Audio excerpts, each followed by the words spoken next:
Des gerbes de fleurs déposées ce vendredi sur la tombe de l'ancien Premier ministre Amadou Gon Coulibaly.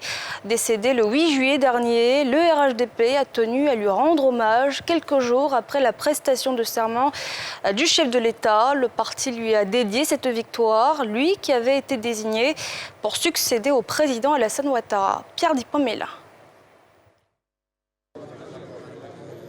Toute la famille politique de l'ancien Premier ministre Amadou Gon Coulibaly, décédé en juillet dernier, s'est rendue à Korogo pour lui rendre un hommage, moins d'une semaine après l'investiture du président Alassane Ouattara.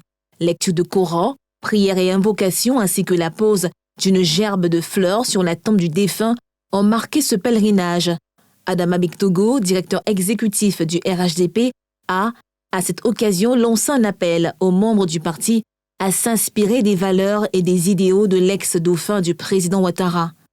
Le RHDP est venu à Korogo pour marcher dans les pas du président Alassane Ouattara, car l'on se souvient qu'avant l'ouverture de la campagne pour l'élection présidentielle, le président s'était déjà rendu ici à Korogo pour s'incliner sur la tombe de son fils, feu Amadou Gon Coulibaly. Le président venait ainsi de nous indiquer la voie à suivre. La famille Gon Coulibaly, par la voix d'Amadou Koné, a traduit sa reconnaissance aux membres du RHDP avant de les inviter à l'union sacrée autour de leur mentor, le président Alassane Ouattara. Nous voudrions, au nom de la famille, au nom de la mémoire d'Amadou Gon Coulibaly, vous demander d'être encore plus fort, encore plus solidaire, encore plus unis autour du père de famille.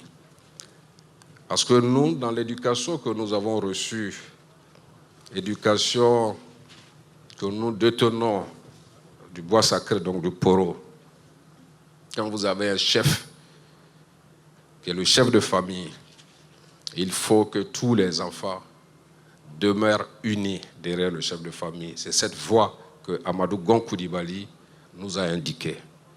Au nom de la famille, nous voudrons donc vous confier notre frère, notre père, le président Alassane Ouattara. Amadou Gon Coulibaly avait été désigné candidat du RHDP au présidentiel 2020 en mars dernier, avant de mourir 4 mois plus tard des suites d'un malaise cardiaque.